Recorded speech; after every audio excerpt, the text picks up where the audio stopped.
ఎనిమిదో వేతన సంఘం జీతాల పెంపు విషయంలో కీలక ప్రతిపాదనలు దేశవ్యాప్తంగా చర్చకు దారితీశాయి.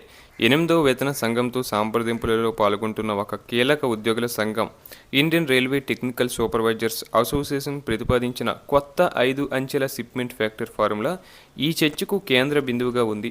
దేశవ్యాప్తంగా ఉన్న 1 కోటి మందికి పైగా కేంద్ర ప్రభుత్వ ఉద్యోగులు, పెన్షనర్ల భవిష్యత్తును నిర్ణయించే ఎనిమిదో వేతన సంఘంపై చర్చలు మరింత ఆసక్తికరంగా మారాయి.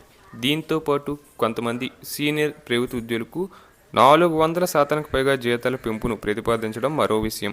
కొత్త షిప్మెంట్ ఫ్యాక్టర్ ఫార్ములా సాధారణంగా గత పే కమిషన్లలో, అంటే ఉదాహరణకు 7వ పే కమిషన్లో షిప్మెంట్ ఫ్యాక్టర్ 2.57గా ఉండేది.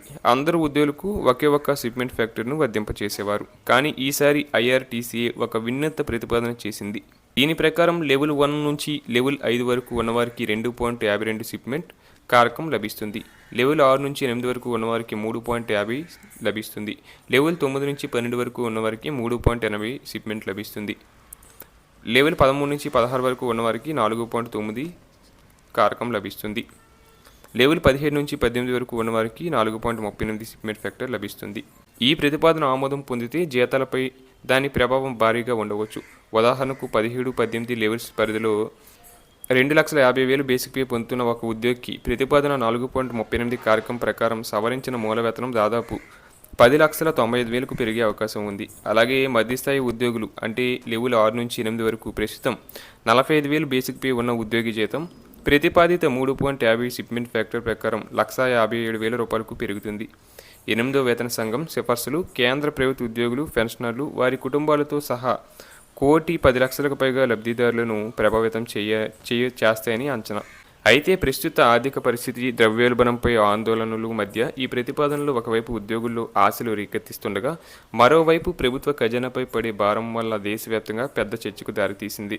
ఈ చర్చకు కేంద్ర బిందువుగా ఉన్నది ఒక సాంకేతిక పదం, అదే షిప్మెంట్ ఫ్యాక్టర్. షిప్మెంట్ ఫ్యాక్టర్ అంటే ఒక వేతన సంఘం కింద జీతాలను సవరించడానికి ఉపయోగించే గుణకం. దీని సూత్రం చాలా సులభం. కొత్త మూల వేతనం ప్రస్తుత మూల వేతనం into shipment factor. Shipment factor 3 ఉంటే ఉద్యోగి ప్రస్తుత బేసిక్ జీతం 3 రెట్లు పెరుగుతుంది.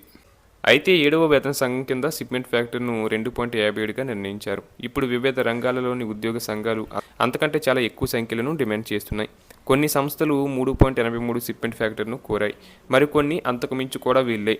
National council joint consultative machinery కనీస మూల వేతనం 69,000గా ఉండాలని డిమాండ్ చేయగా, భారతీయ ప్రతిరక్ష మజ్దూర్ సంఘ్ కూడా ఇదే డిమాండ్ చేసినట్లు సమాచారం. ఇదిలా ఉండగా 8వ వేతన సంఘం స్వయంగా విస్తృత సంప్రదింపుల దశలోనే ఎంట్రీ ఇచ్చింది. రిటైర్డ్ జస్టిస్ రంజనా ప్రకాష్ దేశాయ్ నేతృత్వంలో ఈ కమిటీ ఇప్పటికే ఢిల్లీతో పాటు పలు ఇతర ప్రాంతాలలో సమావేశాలు నిర్వహించింది. ఉద్యోగులు, సంఘాలు, పెన్షనర్ల బృందాలు, ప్రభుత్వ సంస్థలతో దేశవ్యాప్తంగా జరిపే సంప్రదింపుల కార్యక్రమంలో భాగంగా జూలై 6-7 తేదీలలో భువనేశ్వర్లో పర్యటించనున్నట్లు ఇప్పుడు ప్రకటించింది. లక్నో, హైదరాబాద్, శ్రీనగర్, లడఖ్, జమ్మూ కాశ్మీర్లలో కూడా సంప్రదింపులు జరపాలని కమిషన్ నిర్ణయించింది. 1946లో ప్రారంభమైన ఈ సాంప్రదాయాన్ని కొనసాగిస్తూ ప్రయత్నం 2025 నవంబర్ 3న అధికారికంగా 8వ వేతన సంఘాన్ని ఏర్పాటు చేసింది.